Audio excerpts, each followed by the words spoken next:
Hey everyone, and welcome back to another video. And in this video, I'm going to show you how to change inputs on your Vizio Smart TV. Now this video is going to be particularly useful for individuals. Let's say that you've connected an HDMI cable and you want to change inputs on your Vizio Smart TV.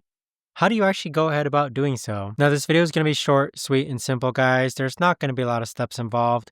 But in order to do this, what you're first going to do is grab your Vizio Smart TV remote.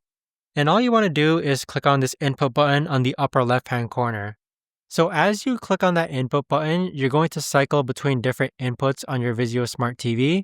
So we have SmartCast, AirPlay, WatchFree Plus, HDMI 1, 2, 3, and 4, and Comp. But that right there, guys, is the best and easiest way that I know of to actually go ahead and change inputs on your Vizio Smart TV. If you guys know of a better or easier way to actually do this, let me know in the comments down below. I would love to know. Thanks so much for watching, everyone, and I'll see you guys all in the next video. Take care.